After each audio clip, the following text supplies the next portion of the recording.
Baik, pada kesempatan kali ini kita akan melanjutkan materi pembelajaran kita berkaitan tentang sejarah Indonesia.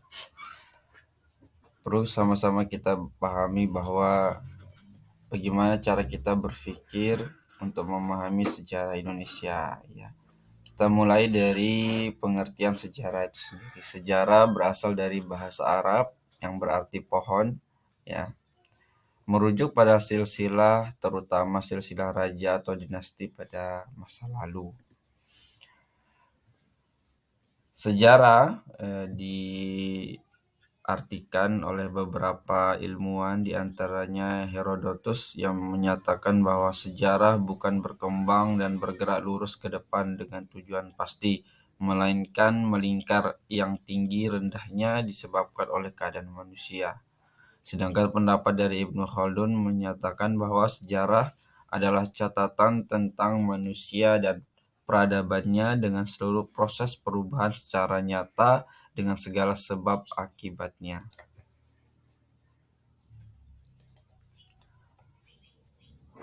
Ada juga menurut pendapat Sartono Kortodirjo yang menyatakan bahwa sejarah dibatasi oleh dua hal, di mana sejarah dalam arti objektif dan subjektif.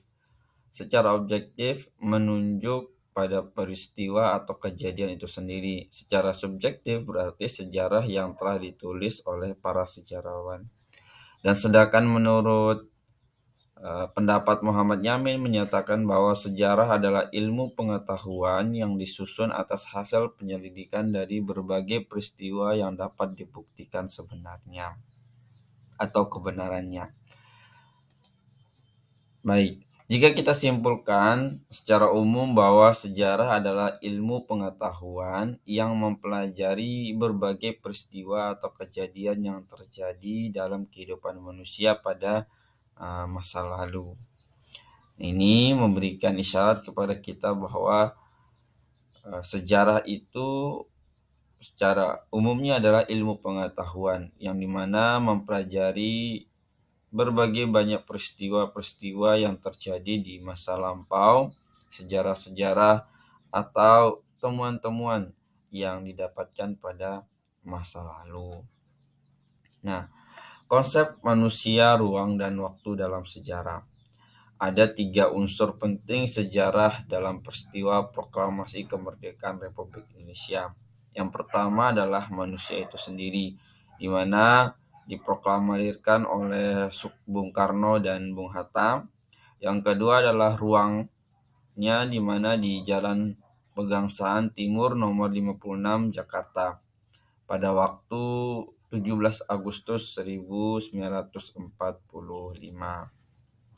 Nah, bagaimana cara berpikir kronologis dalam mempelajari sejarah, di mana berasal dari bahasa Yunani yaitu kronos yang berarti waktu dan logos yang berarti uraian atau ilmu. Ilmu tentang waktu yang membantu menyusun peristiwa sejarah sesuai urutannya agar terhindar dari anakronisme. Nah, anakronisme itu sendiri adalah kerancuan waktu antara satu peristiwa sejarah yang satu dan peristiwa sejarah yang lainnya. Nah, lalu bagaimana cara berpikir kronologis dalam mempelajari sejarah Indonesia? Ya, kita melihat yang pertama adalah pada tanggal 6 Agustus 1945, di mana kota Hiroshima dibom atom oleh pihak sekutu. Lalu pada 9 Agustus 1945, kota Nagasaki dibom atom oleh pihak sekutu.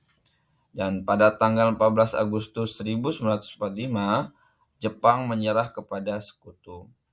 Lalu pada 16 Agustus 1945, peristiwa Rengas Dengklok, baru yang terakhir adalah terjadinya proklamasi kemerdekaan Republik Indonesia pada tanggal 17 Agustus 1945. Nah, lalu cara berpikir diakronik dalam mempelajari sejarah, di mana kita bisa melihat dari asal katanya yaitu bahasa Yunani yaitu melintas atau melampaui, dan kronos adalah waktu. Nah, Diakronik adalah sesuatu yang dapat melintas, melalui atau melampaui batasan waktu, mengajarkan kepada kita untuk lebih teliti dalam mengamati peristiwa sejarah. Nah, dalam pembatasan waktu, sejarah mengenal periodisasi, yakni mengklasifikasikan peristiwa-peristiwa sejarah dalam tahap-tahap eh, pembabakan waktunya. Lalu, bagaimana cara berpikir diakronik dalam mempelajari sejarah? Kita melihat dari periodisasi sejarah Indonesia, di mana masa prasejarah dimulai ketika manusia purba bermigrasi ke Nusantara sampai ketika Nusantara mulai mengenal tulisan kira-kira tahun 400 Masehi. Lalu eh, masa Hindu-Buddha, ya, di mana pada saat itu mulai ketika pengaruh kebudayaan India mulai masuk ke Nusantara, ya, kurang lebih 400 Masehi hingga runtuhnya kerajaan Majapahit pada abad ke-15, ya. Lalu pada saat masa Islam dimulai pada abad ke-13, meski Islam sudah masuk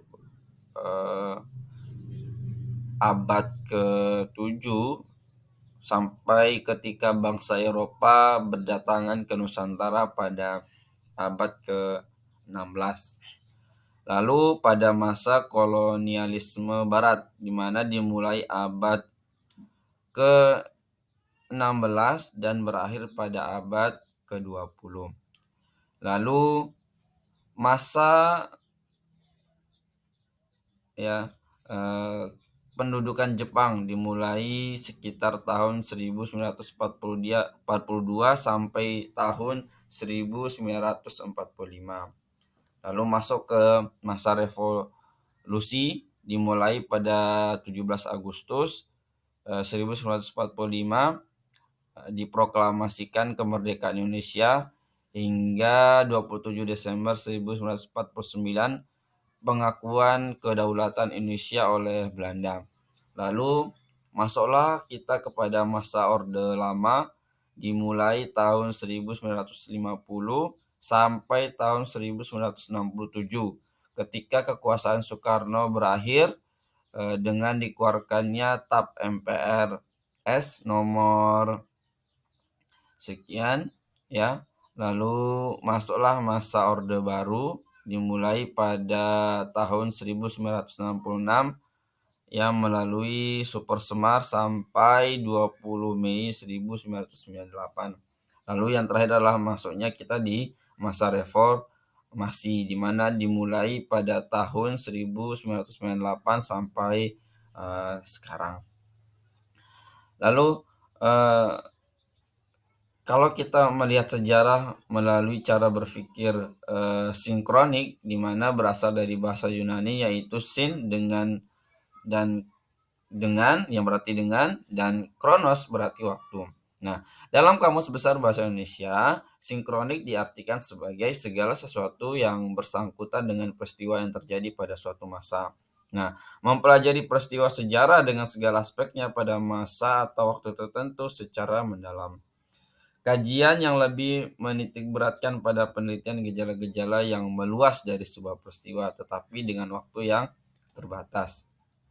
Nah, lalu apa perbedaan cara berpikir sinkronik dan diakronik? Nah, sedangkan sinkronik itu sendiri adalah penulisannya melebar dalam ruang, sedangkan diakronik itu penulisannya memanjang dalam waktu. Contohnya, ya, ada sejarah perubahan, ya, Yogyakarta. Ada juga contohnya adalah sejarah kota Yogyakarta tempo dulu, ya. Ini bisa dilihat. Lalu bagaimana konsep perubahan dan keberlanjutan dalam sejarah? Nah, konsep perubahan sendiri kejadian atau peristiwa yang membuat perbedaan berlangsung secara zigzag, dan keberlanjutannya adalah suatu keadaan yang telah berlangsung lama, berlangsung secara garis lurus. Nah, secara umum gambarannya seperti ini. Baik, semoga apa yang kita dapatkan pada hari ini bisa menjadi tambahan ilmu bagi kita semua. Harapannya kita bisa lebih semangat terus dalam belajar walaupun dalam kondisi via online, dan harapannya nanti bisa berkumpul dan belajar secara langsung di sekretariat kita di PKBM Mulia, di alamatnya di Arso 2. Terima kasih, kita akan bertemu di pertemuan selanjutnya.